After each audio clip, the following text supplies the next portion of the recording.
हनुमान जी कहते हैं, ना मैं श्रेष्ठ हूँ, ना ही मैं खास हूँ, मैं तो बस छोटा सा ईश्वर का दास हूँ। महावीर हनुमान जब सीता जी की खोज में लंका पहुँचे थे, लंका की शोभा और माया देखकर उन्हें बड़ा अचरज हो रहा था। पहली बात तो यह थी कि लंका नगरी में बिना आज्ञा लिए बाहर से कोई प्रवेश नहीं कर सकता था, लेकिन हनुमान जी सफल हो गए।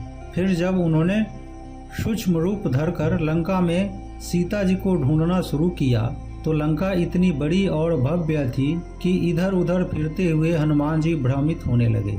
उन्होंने रावण के महल का कोना कोना छान मारा, लेकिन उन्हें माता सीता जी नहीं दिखी। सीता मैया की खोज में भटकते भटकते एक जगह हनुमान जी को विभीषण का घर दिखा तो उन्हें बड़ा अचरज हुआ। दरअसल राक्षस होने के बावजूद विभीषण भगवान विष्णु के भक्त थे। हनुमान जी को उनके घर की चार दीवारों पर ईश्वरीय मुद्राओं के निशान दिखे थे। तब विभीषण और हनुमान जी दोनों मिलते हैं। बातचीत के दौरान विभीषण ही हनुमान जी को संकेत देते हैं कि सीता जी को रावण ने अशोक वाटिका में बंधक बना रखा है। विभीषण द्वारा दिए गए लोकेशन के अनुसार हनुमान जी अशोक वाटिका की चार दीवारी के पास जा पहुंचे।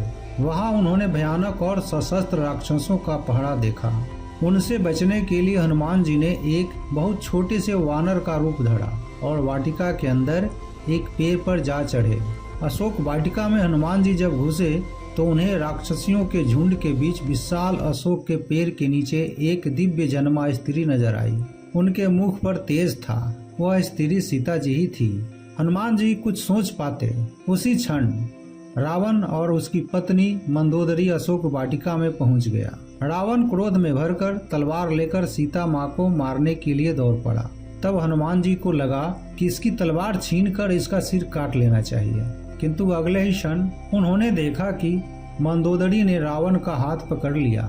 यह देखकर वे गदगद हो गए। हनुमान जी सोचने लगे, यदि मैं आगे बढ़ता तो मुझे भ्रम हो जाता कि यदि मैं न होता तो सीता जी को कौन बचाता। अक्सर हम सभी को ऐसा ही भ्रम हो जाता है, मैं न होता तो क्या होता। परंतु ये क्या हुआ, माता सीता जी को बचाने का कार्य प्रभु ने रावण की पत्नी को ही सौंप दिया है। तब हनुमान जी समझ गए कि प्रभु जिससे जो कार्य लेना चाहते हैं वह उसी से लेते हैं। सीता जी अशोक के वृक्ष से कहती हैं कि अपना नाम सत्य कर दे, मेरा शोक हर ले।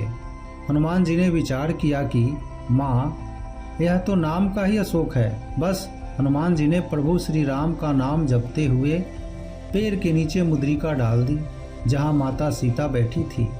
माता सीता वह मुद्रिका पहचान ली।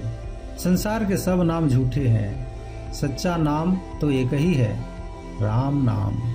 आगे चलकर जब त्रिजटा ने कहा कि लंका में बंदर आया हुआ है और वह लंका जलाएगा, तो महावीर हनुमान जी बड़ी चिंता में पड़ गए कि प्रभु ने तो लंका जलाने के लिए कहा ही नहीं है और त्रिजटा कह रही है कि उन्होंने स्वप्न में देखा है एक वानर ने लंका जलाई है।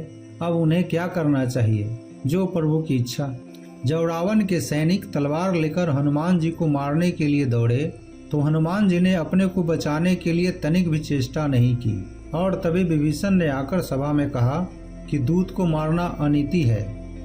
तो हनुमान जी समझ गए कि मुझे बचाने के लिए प्रभु ने यह उपाय कर दिया है। आश्चर्य की पराकाष्ठा तो तब हुई जब रावण ने कहा कि बंदर को मारा नहीं जाएगा, पर पूंछ में कपड़ा लपेटकर घी डालकर आग तो लगाई ही जा सकती है। तो हनुमान जी सोचने लगे कि लंका वाली त्रिजटा की बात सच थी, वरना लंका को जलाने के लिए मैं कहाँ से घी तेल कपड़ा लाता और कहाँ आग ढूंढता।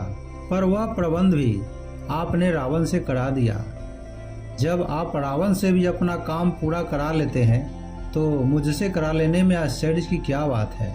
बस इसलिए सदैव याद रखें कि संसार में जो हो रहा है वह सब ईश्वरीय विधान है। हम और आप तो केवल निमित्त मात्र हैं। इसलिए कभी भी ये भ्रम न पालें कि मैं न होता तो क्या होता। ना मैं श्रेष्ठ हूँ, ना ही मैं खास हूँ, मैं तो बस छोटा सा ईश्वर का दास हूँ। जय सिया राम।